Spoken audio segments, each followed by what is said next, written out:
Bienvenidas, criaturas analíticas, a un nuevo programa de civilización y geopolítica del canal Geopoder. En este programa especial del domingo, precisamente para contestar algunos comentarios, concretamente lo que es el derecho de legítima defensa por un ataque preventivo. ¿Eh? Han dicho, no, no, en legítima defensa no cabe el ataque preventivo. Pues no es verdad. Así es que vamos a ir directo al grano porque hay muchos datos y no podemos con más presentaciones. Así que, señores, en esta circunstancia, yo sé que en estos momentos, aquí aún más radical que lo era entre Rusia y Ucrania, están los Tigres y los Leones, el Barça y el Real Madrid, Boca y River. Está muy bien, ¿no? Y eso para entretenerse está muy bien. Pero en el análisis serio, el real, el incluso podríamos decir hasta profesional, a nivel consultora o un análisis serio, sencillamente, geopolítico y jurídico, pues por supuesto que puede existir, no siempre, evidentemente, los ataques preventivos con una legítima defensa. Voy a poner primero, solo, por cierto, porque a aquellos que a veces le gusta bastante la historia de España, parece ser que no se acuerdan de que las dos batallas, mira que hay batallas en la historia de España, pues las dos batallas posiblemente más trascendentales que incluso trascienden la misma historia de España para toda la civilización occidental, que son las Navas y Lepanto, son dos ataques preventivos del libro, ¿de acuerdo? Es decir, tanto las Navas de Tolosa era territorio almohade. Es decir, desde la declaración de Al-Nasir, que había jurado poner la media luna sobre la Basílica San Pedro y creo que quemar vivo al Papa ahí en la Plaza San Pedro y colgar al Sacro Emperador en Aquisgrán y quemar hasta las últimas cenizas París, pues bueno, es decir, borrar del mapa toda la civilización cristiana, lo declaró y de hecho todo el imperio almohade cruzó el estrecho. Entonces, como comprenderéis, no iban a esperar Alfonso VIII y la mayoría de los reyes que se pusieron, pero sin ningún problema bajo el liderazgo de Alfonso VIII, tanto desde el rey de Aragón, el padre que sería después de Jaime I, bueno, al Sancho, el famoso Sancho el Fuerte de Navarra.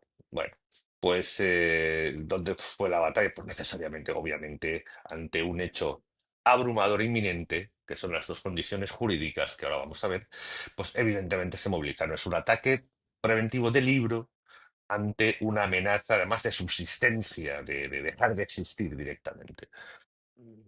Igual fue Lepanto cuando los turcos, ¿era Chipre o era Rodas? Creo que era Chipre. Cuando cayó Chipre, creo que cayó Chipre, creo que sí, era Chipre o Creta, Chipre, creo que era. Bueno, el Papa, de hecho, San Pío V, pues sería San Pío V, creo que fue Pío V, quien llamó a la cruzada, porque la invasión, empezando por Venecia y luego caer camino de Roma, era el siguiente paso, se consideraba inminente, ¿no? La invasión primero de parte, ya estaba en los Balcanes, obviamente, con el Imperio Turco, y se tenía que combatir. Entonces, la Liga Santa, se organiza la Liga Santa y por supuesto que se adelantaron antes de que entrase toda esa flota invencible hasta el momento, antes que entraran en aguas del Adriático o entrasen en Venecia y empezase la invasión o el ataque total sobre las costas cristianas, ya de por sí castigadas por los piratas berberiscos al servicio de los turcos.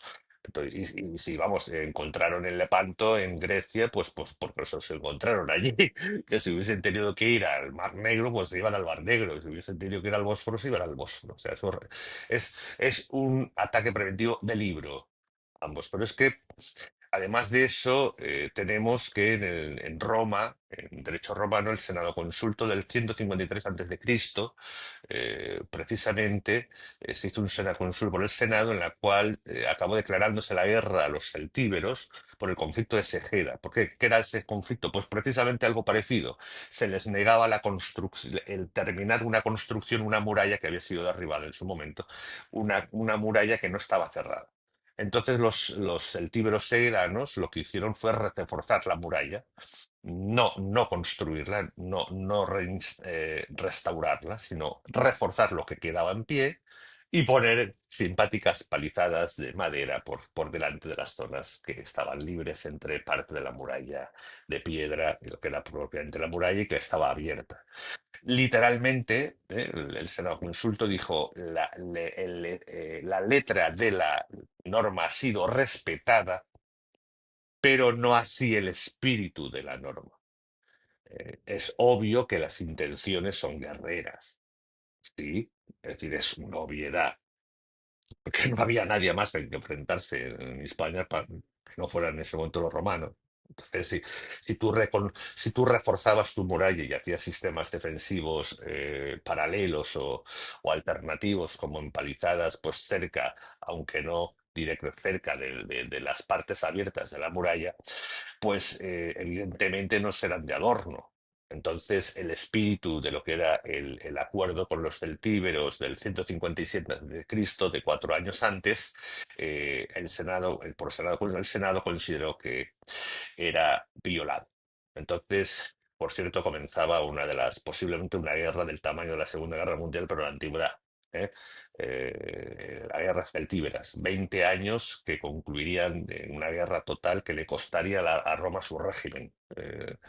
El régimen republicano empezó a resquebrajarse por esta guerra que le costó más de 200.000, que es una cifra brutal en términos demográficos de la época, 200.000 legionarios, bueno, y de celtíberos, pues más de medio millón seguramente, y que concluiría con la famosa destrucción total y aniquilamiento de Numancia en el 133, a 20 años. O sea, pues eso se consideró, eso no sería un ataque preventivo, pero se consideró una violación, como ahora las armas atómicas, una violación del tratado. Entonces, llegamos en nuestra época, de hecho, el artículo 51 de la Carta de Naciones Unidas reconoce la legítima defensa y además de eso, lo que es con un ataque preventivo por el caso Caroline, el vapor Caroline. El vapor Caroline fue en 1834-37. Es un caso legal internacional, de jurídico internacional, por el cual el vapor Caroline fue hundido y llevado a las cataratas y lanzado, fue hundido por los británicos ante la rebelión del Alto Canadá, porque era obvio que era una obviedad que los que los estadounidenses no iban precisamente a colaborar. Así que en ese momento, obviamente, pues posibilitaron, mm, lo que hicieron fue hundirlo, es decir, ante la inminencia, perdón, entre lo abrumador y lo inminente de la ayuda a los rebeldes, los británicos lo hundieron y crearon un conflicto con Estados Unidos que se resolvió con un tratado unos años después.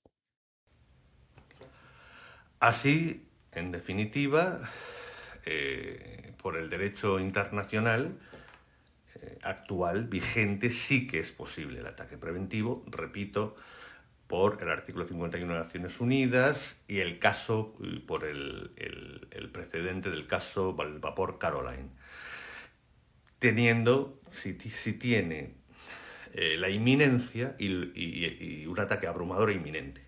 Hay varios casos de ataques preventivos que sí que están en una geoestrategia o una estrategia de país o de imperio defensivo, pero obviamente no responde a una legítima defensa. Por ejemplo, las dos invasiones a Rusia, de la contemporánea, tanto la de Napoleón como la del pintor austríaco, ¿sí? Son evidentemente ataques defensivos, sin ninguna duda, sobre todo el de Napoleón. incluso Napoleón nunca reconoció que era un error. Y seguramente no lo era, simplemente le vencieron. simplemente le. Y estuvo a punto de ganarla. Él en Santa Elena explicó que solo era un error dos cosas: el haber ocupado España y el no haber destruido e invadido Reino Unido, pero nunca lo de Rusia. Y en los dos casos era el riesgo gigantesco de tener un gigante que sabían que en cuanto tuviese oportunidad les atacaría. Pero no es legítima defensa. Pero sí que fueron ataques preventivos defensivos para la estrategia de sus poderes, de los poderes que atacaban. Bien, entonces tenemos aquí, lo siento mucho, habrá toda la antipatía que queráis a Israel, a Netanyahu y lo que queráis, y a Estados Unidos lo que queráis.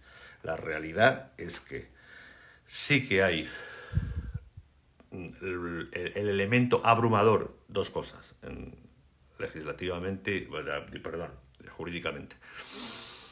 Lo abrumador y lo inminente. Lo abrumador no tiene ninguna duda. Es decir, abrumador el peligro atómico, es decir, las armas nucleares es un ataque abrumador. Eso no es incluso no convencional.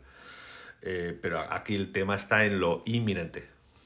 Hay inminencia en el peligro del tema atómico. Y bueno, aunque como he dicho en la otra ocasión, por lo de Pedro y el Lobo, ¿no?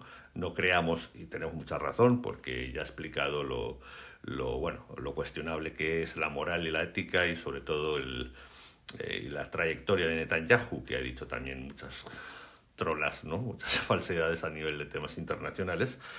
Bueno, pero a veces las cosas acaban siendo reales, ¿no?